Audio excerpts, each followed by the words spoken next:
Jake Paul is once again at the heart of boxing controversy. This time, the debate isn't just about who he faced in the ring, it's about whether the fights were ever genuine in the first place. Ever since his bout with Anthony Joshua, the internet has been in a frenzy. Are any of these fights prearranged? Are they fixed at all? Is there any discussion about, hey, you take an L, you're going to go down here? Because everybody says, oh, you held fucking Mayweather up. Mayweather held your brother up. It's bullshit. I don't know about anything else in the fight. I'm talking about my fights. I can't speak to anyone else's fights, but also highly illegal. Like you go to prison for the rest of your life type shit. Well, right. With the Ben Askren fight, you know, I actually believed you would have beaten Ben Askren. I just, like, he didn't look in shape or at all. But I feel like, in my opinion, it was kind of fixed on how early you knocked him out. Like, I don't know. That's just... People think Tyson fight's rigged. And you think Anderson Silva's going to lose. You think Woodley's going to take a fall. You guys, you know these guys. Yeah, no, I didn't think Anderson would take a fall. But I ain't going to lie. I hate that you knocking out MMA fighters. And I understand that, but just say that. You don't got to say like, oh, bro, he's on steroids and shit. Come on, it's a federal crime. It's illegal. Like, hey, he made a good point. He said it is illegal to fix fights. It is. Because people be betting on that shit. And bro, people think I'm like a multi-billionaire. They think I'm a billionaire and like, oh, he paid somebody $40-50 million to take a fall like that, bro. I don't have that type of money laying around to throw at people. Hey, I'm sorry to have to ask you this, but I know you probably signed NDA, but blink twice if that Jake Paul fight was set up. Blink twice. I know you probably I don't never blink because I got these liberty eyes. I don't need much air, you know what I mean, to keep them open. A lot of people wonder that, but think about this. If I say, Rampage, I'm gonna pay you $2 million, right? That this dude beat you, what you gonna do? You gonna feel disrespected, number one. Yeah. Right, that ain't enough money. Yeah. But I got paid in the Jake fights. For me to do that, I gotta be willing to walk away for good, and they gotta set me up for a while, at least not for life, but something like 20-something million where I can invest it and fall off in the shade, because that's what you would have to do. Would I do something like that? You would have to know me to know I'm too solid of a guy to even have somebody walk to me and ask me. Yeah. What happened to me is what was going to happen to him had he dropped those hands. Before we fought, I said, hey, you can knock me out and I can knock you out. I'm going to try to fuck. Clips slowed down, frames paused, conspiracy threads everywhere, people analyzing body language, timing, reactions, even the way punches landed, all trying to make the same point. Something felt off. Many argue that Jake Paul's fights, especially at this level, are somehow controlled, managed, or even rigged. And this suspicion didn't start with Anthony Joshua. It began earlier, when Jake Paul stepped into the ring with Mike Tyson, a fight that already divided fans before the first bell. Some applauded Jake for daring to face a legend, while others immediately questioned whether the outcome was predetermined, if the spectacle mattered more than the sport. Then came Anthony Joshua, and that's when the controversy truly blew up. This wasn't a retired icon or a crossover novelty, it was a real, former heavyweight champion, still active, still dangerous, and still respected. And when that fight ended the way it did, the backlash was instantaneous. Assumed that wealth would take away your drive for competition. Yeah. He's also nuts, right? Just the fact that he's willing to fight the two-time heavyweight champion, former Olympic gold medalist, a guy who's gigantic in his prime, built like a Greek god. Yeah. And you're going to stand, and he's a one-punch killer. And you're going to stand in front of that guy, and he avoided shots till the 6th round. He just started getting tired. Yeah, his movement in that fight was crazy. It was very good. Yeah. It was very good. He was really keeping him moving around the whole ring, and then you can't afford to get tired. That's the thing, is like he gets tired in a lot of his fights in the later rounds. You should really sort that out, because if he had a much bigger gas tank, like if he was training with like some of these elite world-class strength and conditioning coaches and just worked on his cardio, he'd be beating way more guys. You think so? Yeah. 100%. But it's like what he's doing is learning how to box, and he's boxing and he's training hard for sure.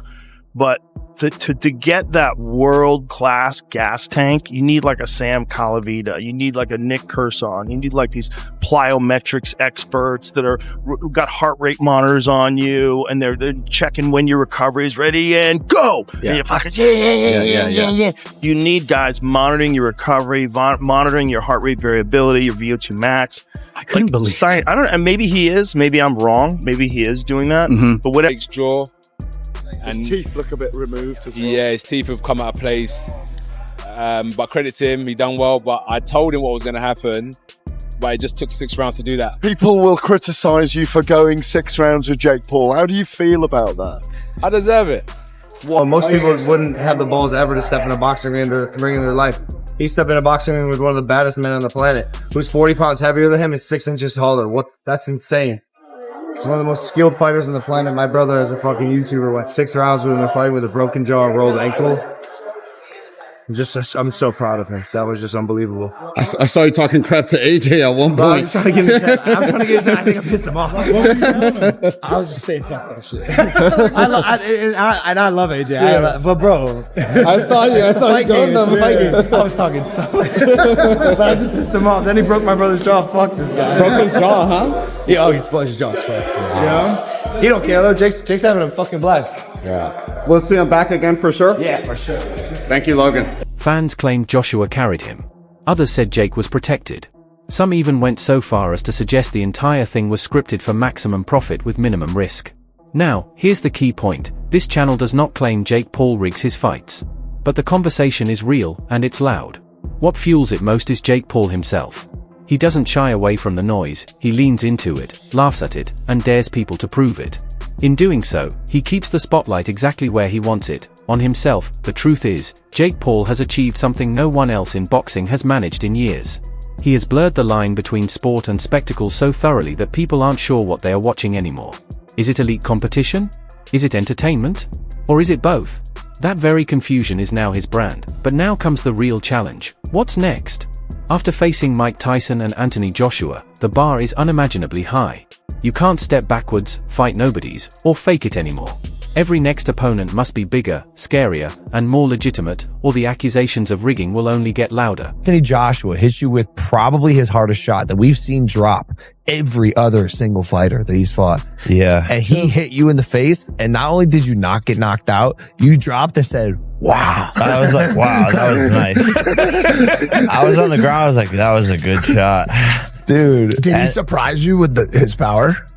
No, to be honest, no, but I mean, he surprised my jaw. It's literally Off your snapped, face. bro. It's literally snapped. Dude, when completely snapped. After the fight, you were like, I think like one of my teeth is, and you open your mouth, and I was the first to see it. I went, oh, you broke your jaw, dude. On both sides too. No, I really take my hat off. So I mean, we have to see if it is a broken jaw. Those injuries are very difficult to come back from. But as AJ said, like that last shot would have knocked out a lot of heavyweights. And I know he went down heavy, but you know, he was conscious on the floor. And I thought his game plan, although obviously very negative early on, which it had to be, was smart at times. And there were times where he held his feet and let his hands go. You know, it was a very one-sided fight. It was always going to be a one-sided fight. But you can't give him anything but credit and respect. There's a lot of negative people out there. There's a lot of people who want to criticize people. They're not doing what Jake Paul's done. He just went in with Anthony Joshua and gave it his best shot. Took a lot of punishment and ended the fight eventually on his feet after the stoppage. So, you know, I think he'll have to see physically how that jaw, I don't know the severity of it. It's a very difficult injury to come back from. But he showed he's got ability, and that's what we said. You know, he's dedicated to... Jake Paul now finds himself in a dangerous position. Win again, and people say it's fake. Lose, and the entire empire could crumble. There's no easy path forward, which is why his next move matters more than any fight he's had so far. Does he chase another legend? Take on a prime contender? Or lean fully into entertainment, abandoning the pretense of pure boxing? Whatever happens, one thing is certain. Jake Paul has changed the sport forever. Whether people like it or not, the stigma isn't going away, and the scrutiny is only getting harsher. His next fight will decide whether Jake Paul is remembered as a true disruptor, or exposed as a spectacle that finally went too far.